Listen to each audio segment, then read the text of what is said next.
It's interesting that Pierce Brosnan at this time is known for playing James Bond, a character that is notorious for sleeping with a lot of women, but yet in this movie he has way more sex on screen than all of his other James Bond films combined.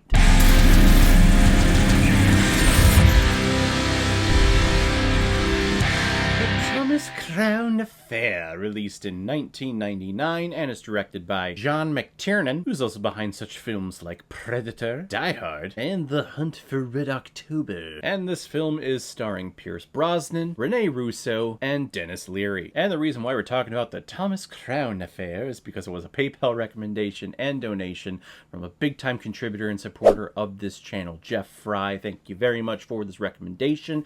A recent recommendation, bundle that you sent over to me a few weeks ago, so I definitely appreciate that. Put all of your recommendations in my schedule. My schedule is pretty full right now, and I'm loving it. It's a great problem to have, but yeah, we're pumping these reviews out. I love it. So thank you very much, Jeff, for the recommendation. If anyone else out there also wants to be like Jeff and help support me and contribute to this channel, you can select the QR code that is in the bottom left corner of your screen right now. Send over your donation of $5 or more with your movie recommendation. And if I have access to it, I will watch it, review it, and give you a little shout out, just like what I did with Jeff Fry here. Thomas Crown is a rich-ass businessman who has an affiliation for the arts. In fact, he loves art so much that he loves stealing the art from museums and selling them to foreign countries to make a profit. And now the NYPD are investigating his latest robbery, and they are joined by an insurance investigator by the name of Catherine Banning, who catches on to Thomas Crown almost right away. And of course, she's not a police officer, so she can cut the yellow tape and get in without search warrants, and it's Pierce Brosnan, so of course she's gonna get in to his pants. And that's gonna help with the investigation, I tell ya. Rene Russo in this movie, she loves her job, and I think the actress Rene Russo just really enjoys the whole predicament and situation that she finds herself in. She has this smirk on her face the entire time. She feels that she is always one step ahead of definitely the police department, but she also feels that way with Thomas Crown, and how she's always just thinking like, oh, we're gonna get him, this next scenario, this is gonna do him in, I'm gonna get my cut of my finder's fee, and I'm gonna go home and I'm gonna be happy. And oh, hey, if I can, get a nice little good fucking in here with this guy, yeah, that's an extra bonus for me. She just has this smirk, this side smirk on her face the entire time, and I absolutely love it. But that also builds up the great clout that Thomas Crown has, because even though she is feeling that she is always one step ahead, Thomas Crown, though they make you feel like, oh, he's kind of on the ropes a little bit, he is always one step ahead of her, because he's been doing this for so long, stealing art and making a profit on it, but then apparently he's selling it back and things aren't actually stolen when they are stolen. I don't know. I don't know how that film actually ended up, how things happened, but, it was cool. It's a nice story. And this was 1999, where Pierce Brosnan was really only known for his role as James Bond. He'd already been James Bond twice in films.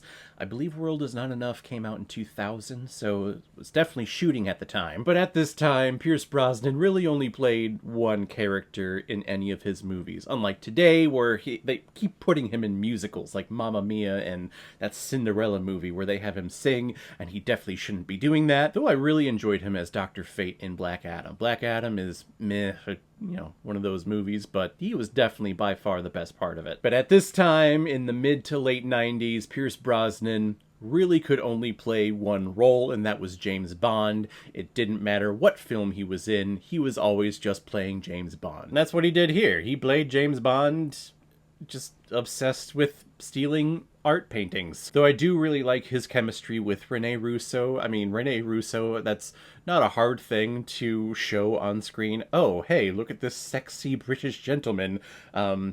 Yeah, I have to pretend that I'm in love and I'm sleeping with this guy. Okay. In terms of acting gigs, this was probably one of the easiest jobs she's ever had. I'm sorry, I'm focusing on the sex in this movie, but I feel like that's why this film is famous, is because it has a lot of blatant sex scenes in here. And I just think it's fascinating that in James Bond, he's notorious for all of that, and yet we don't see anything, but in here, it's all right there. So if you ever had ideas or thoughts of, hey, what do those sex scenes look like in GoldenEye and Tomorrow Never Dies? Well, just watch this movie and you'll have a great idea of what those look like. Why am I obsessed with this? Why do I keep talking about this? Oh my god, I'm a freaking pervert. I am sorry, people. Thomas Crown Affair, I think, is a lot of fun. I'm a sucker for a good heist movie. Dennis Leary shows up in here. He's the tired, grizzled, old vet detective on the NYPD, and he has some good moments in here, in particular with Rene Russo's character about his past and how depressed he was, and when he notices that she is depressed, he helps her out too.